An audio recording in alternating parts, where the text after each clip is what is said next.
पुष्पक अचानक रुक क्यों गया?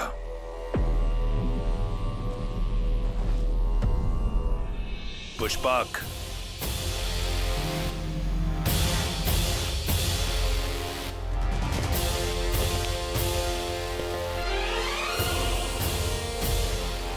ए बैल रूपी बहरूपिए, मेरा विमान रुक गया। क्यों? क्योंकि इस स्थान से और इसके स्वामी से कोई पार नहीं पा सकता। संसार के स्वामी शिव का घर कैलाश है ये। ओ, तो ये है कैलाश। शिव, कहाँ हो? देवताओं पर विजय पाने के बाद तुम ही मेरा लक्ष्य थे। बहुत कर लिया तुमने संसार को भ्रमित। अब इस संसार में मैं ही सबसे शक्तिशाली हूं और संसार की हर श्रेष्ठ वस्तु पर अब मेरा अधिकार है। इसलिए मेरी शरण में आ जाओ। मैं स्वयं ही कैलाश को उखाड़कर लंका ले जाऊंगा। तुम मुझे रोकोगे? तुम हो कौन? नंदी, शिव का गण, कैलाश का रक्षक।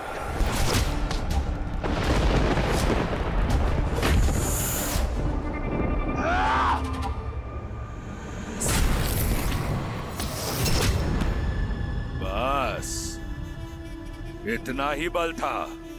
बैल से वानर बन गए। अभिमान में डूबे राक्षस, तेरे अंत का आरंभ भी वानर के हाथों ही होगा।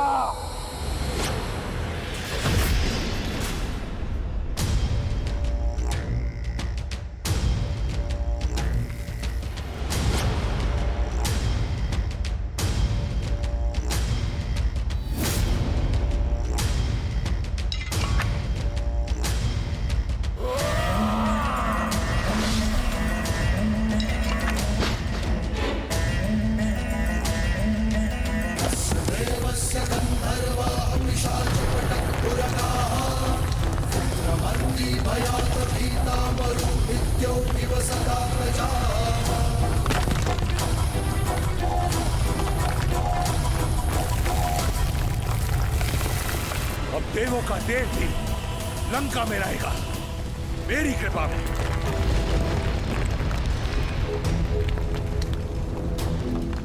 महादेव, ये क्या हो रहा है? कैलाश में इतनी हलचल?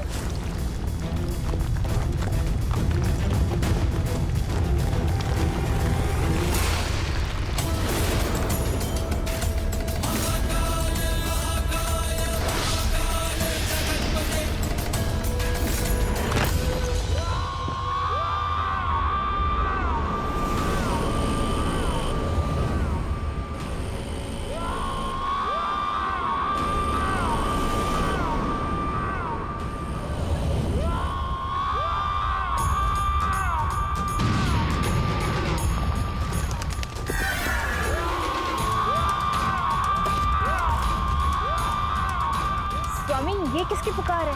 पुकार नहीं, चीख है अहंकार के टूटने की।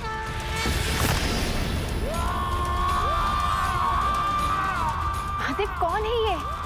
इसके रुदन से मेरे कानों में पीड़ा हो रही है। रोकिए इसे। महादेव, मुझे मेरी भूल समझ आ गई। मेरा अहंकार टूट गया।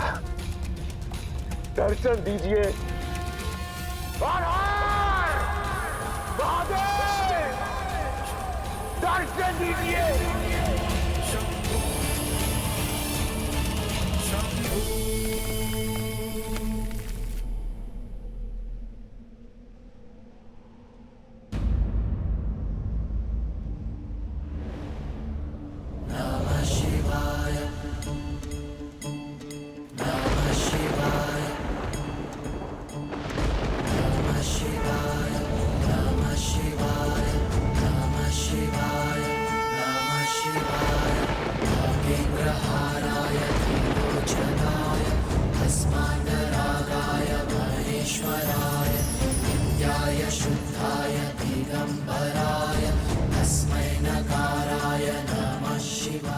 क्षमा महादेव, मैं समझ गया। इस संसार में अगर कोई है जिस पर मेरा कोई वश नहीं, तो केवल आप।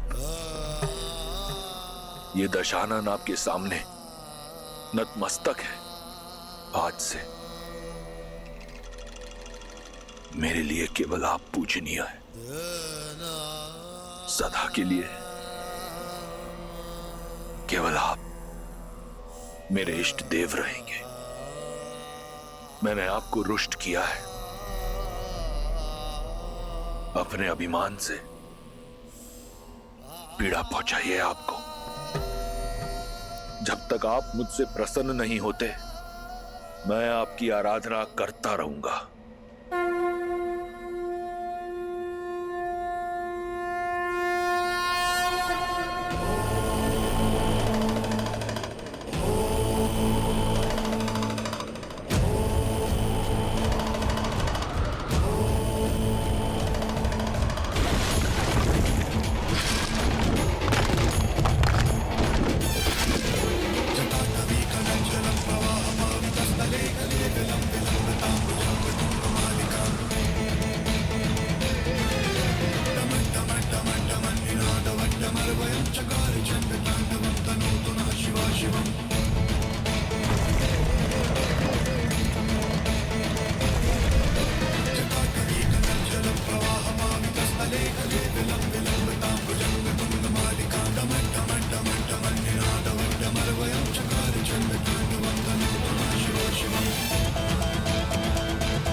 तुम्हारी भक्ति, ज्ञान, इस मंत्र के उच्चारण और इसकी रचना से मैं प्रसन्न हुआ दशानन। तुम्हारे रुदन ने तीनों लोकों को गुंजा दिया, परंतु ये चित्कार तुम्हारी शारीरिक पीड़ा का नहीं, ये तुम्हारे अहंकार के टूटने का रुदन था। इसलिए आज से ये संसार तुम्हें एक नए नाम से पुकारेगा, रावण।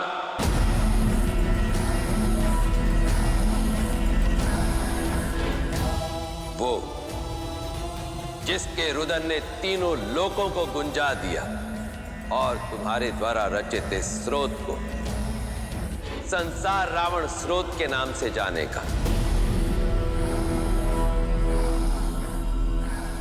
हर हर महादेव।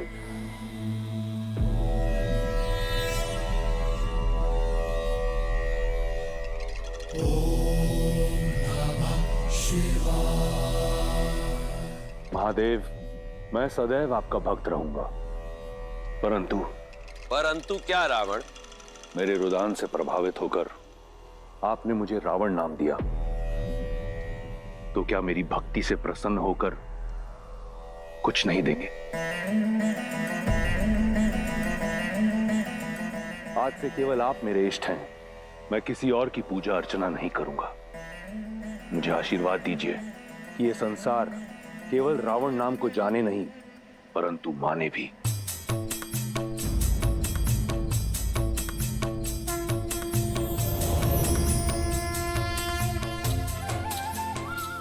ये दिव्य खड्ग चंद्रहास है, ये अजय है रावण। तुम्हारी भक्ति के कर्म फल स्वरूप मैं ये तुम्हें देता हूं।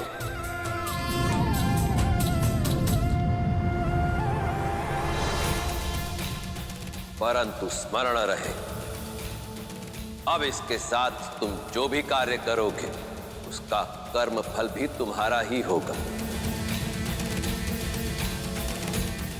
अब ये तुम पर निर्भर करता है रावण कि तुम इसके साथ पुण्य की फसल काटते हो या पाप की। जय महाकाल।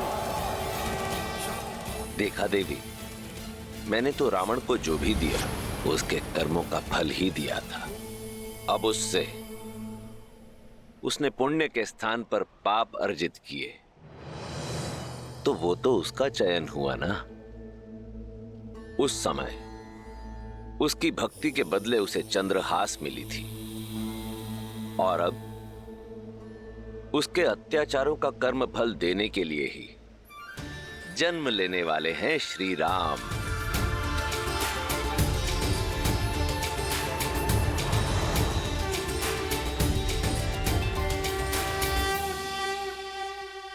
आर्य, पता नहीं ऐसा क्यों लगता है कि मेरे घर में पल रही संतान का मुख मेरे महाविष्णु जैसा है। इसमें कोई संदेह नहीं कि आप जैसे पवित्र मन वाली मां को स्वयं ईश्वर भी मां कह के पुकारने में गर्वित होंगे।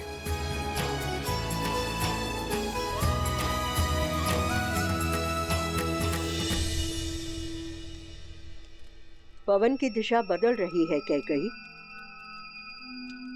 कहाँ? पवन तो और शीतल होती जा रही है। आंखें खोलो कैकई। अभी तो रानी कौशल्या ने पुत्र जन्मा भी नहीं, तो भी महाराज ने तुम्हारे पास आना बंद कर दिया है और अधिक से अधिक समय रानी कौशल्या के साथ बिता रहे हैं। सीधी सरल बात में भी कुटिलता कैसे ढूंढ लेती हो मंत्र। कौशल्या दीदी बड़ी है, पटरानी है, पूरा दिन हम सबके लिए प्रार्थना करती रहती है। अगर ऐसे समय पर महाराज पूजा कक्ष में उनके साथ अधिक समय बिता रहे हैं तो इसमें समस्या क्या है? इतने वर्षों बाद ये घड़ी आई है। महाराज चिंतित हैं अपने पुत्रों को लेकर, अपनी रानियों को लेकर, और वो भली भांति जानते हैं कि मैं स्वयं की देखभाल कर सकती हूँ। कभी कभी तो मैं सोचती हूँ कि दोष तुम्हारी पीठ में है या तुम्हारी सोच में।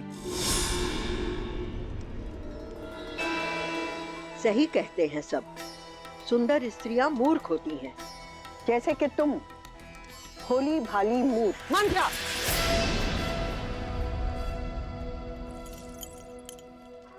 क्या मैंने तुमसे परामर्श मांगा?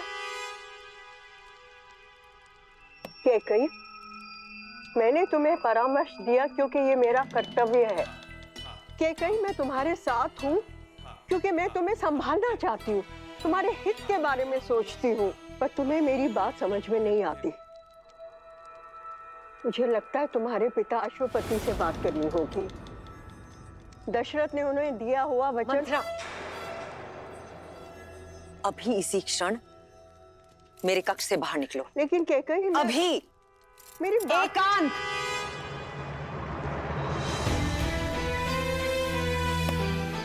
प्रणाम महाराज।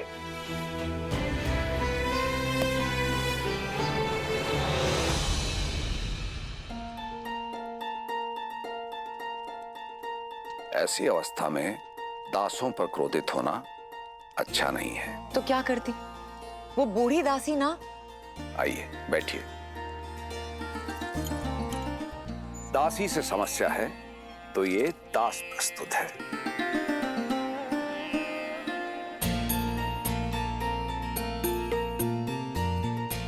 कैसा है मेरा पुत्र?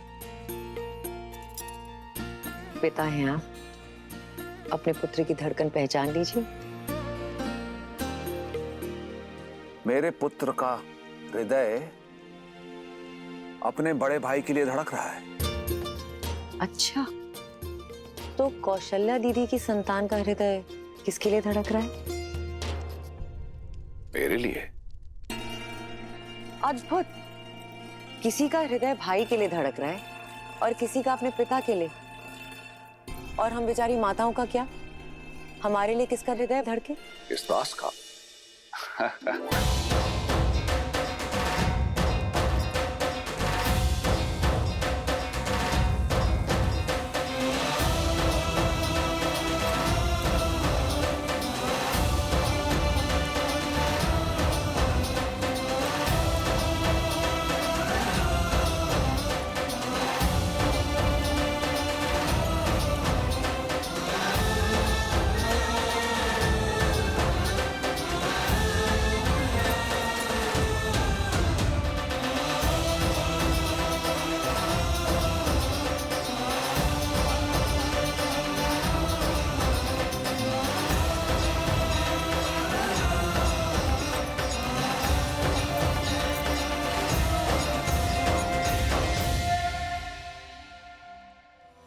येनादिते सीमानं नयति प्रजापतिर्महते सौभगाय तेनाहमस्य सीमानं नयामि प्रजामस्य जरदष्टि कृणोमि। सीमांत संस्कार 16 संस्कारों में तीसरा है देवियों।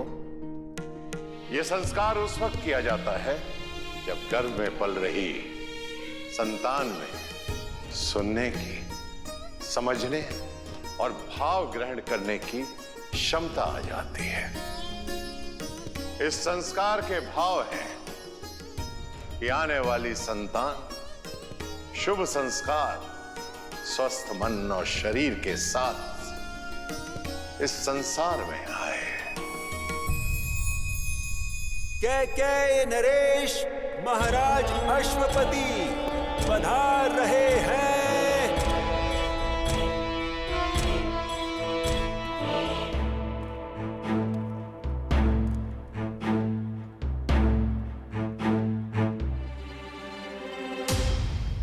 पिताश्री,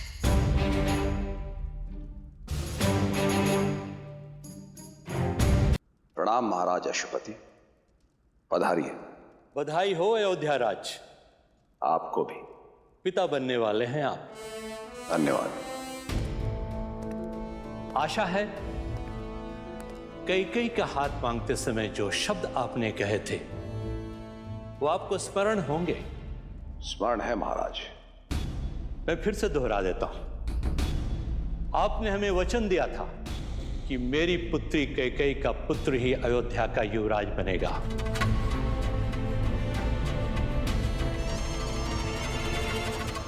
परंतु आपकी तीनों ही रानियां एक साथ गर्भवती हैं। ऐसे में कहा नहीं जा सकता कि आपकी तीनों रानियों में से कौन सी रानी आपके ज्येष्ठ पुत्र को जन्म देगी,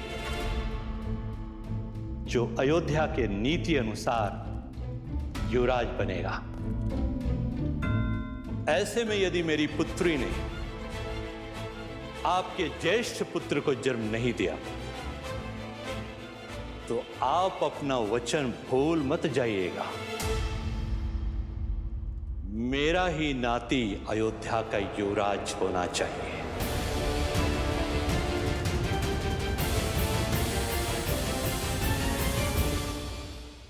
रघुकुल में वचन तोड़ने की प्रथा नहीं है पिताश्री।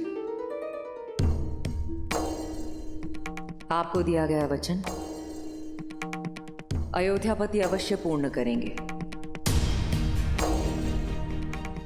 मेरा पुत्र और आपका नाती ही अयोध्या का राजा बनेगा।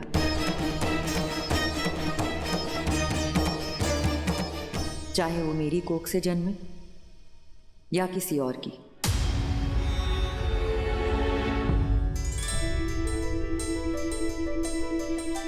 ये कैसे संभव है?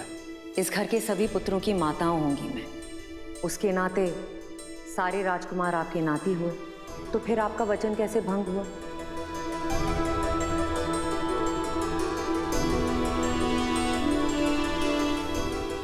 आप अपनी पुत्री के भविष्य के बारे में सोच रही हैं और मैं अपने पुत्र के भविष्य के बारे में। आज मेरा सीमंत संस्कार हुआ है। आज से मेरी कोख में पल रही संतान में चेतना आई है। सब सुन सकता है वो, हर भाव ग्रहण कर सकता है। क्या भाव दूंगी मैं उसे कि उसकी मां एक ऐसे कुल से आती है जहां राजपाट के लिए किसी को वचनबद्ध किया जाता है, अपने लोभ के लिए कुल की नीति को तोड़ दिया जाता है। नहीं पिताश्री, एक पिता अपनी संतान में प्राण डालता है, किंतु एक माता अपनी संतान में संस्कार डालती है। मैं चाहती हूं जब भी कोई मेरे पुत्र को देखे तो उसमें रघुकुल के गर्व के साथ साथ कैकेयी के धर्म और संस्कार को भी देखे। पिताश्री, मैं अब कैकेयी की बेटी नहीं, मैं अयोध्या की कुलवधू, उस अयोध्या की जो मेरे होने वाले पुत्र की मातृभूमि है, और अपनी इस मातृभूमि का बल मैं कभी घटने नहीं दूंगी पिताश्री, कभी नहीं।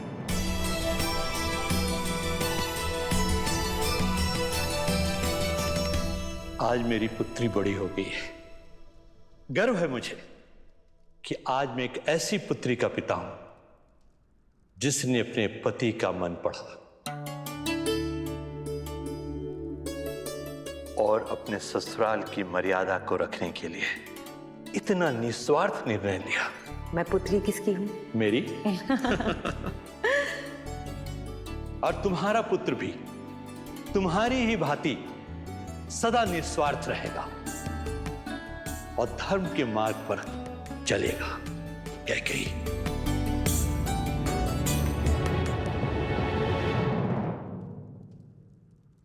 प्रणाम महाराज।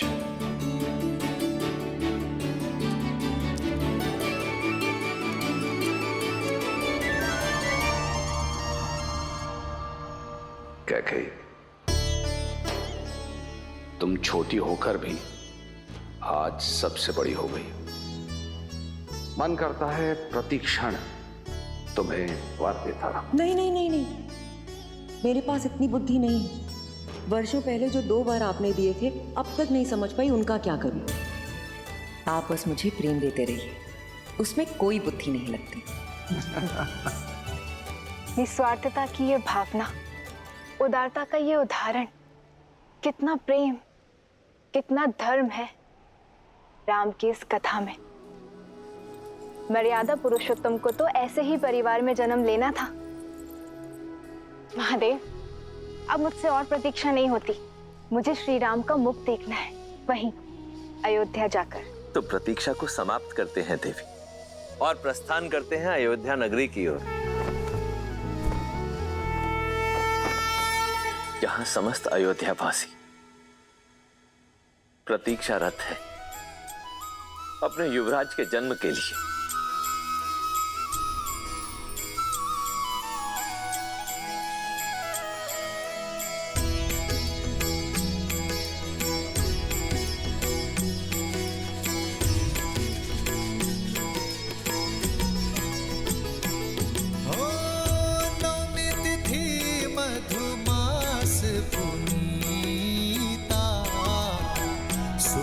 पक्ष अभिजित हरि प्रिय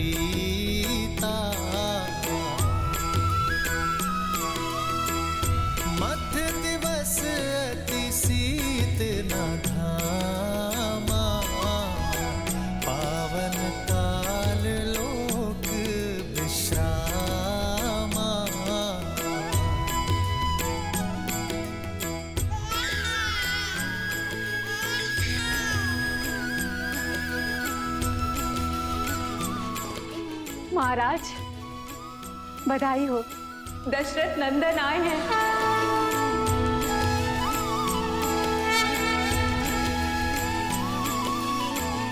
बधाई हो महाराज।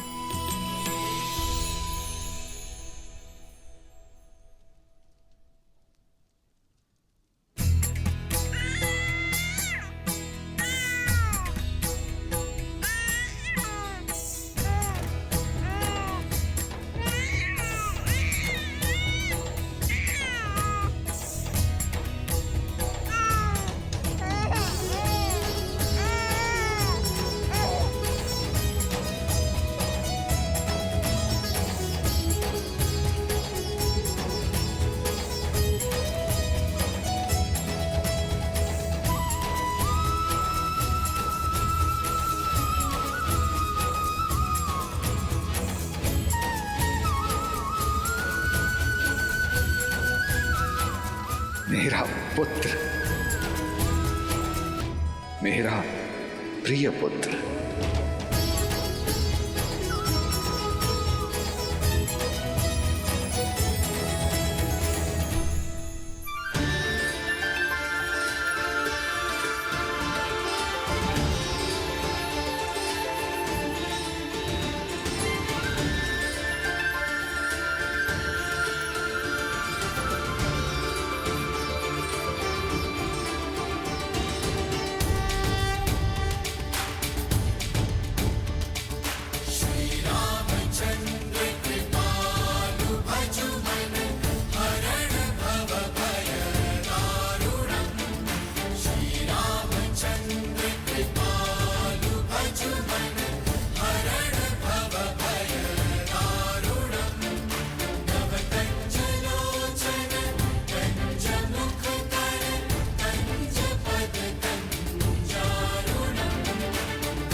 अयोध्या के युवराज की, अयोध्या के युवराज की, अयोध्या के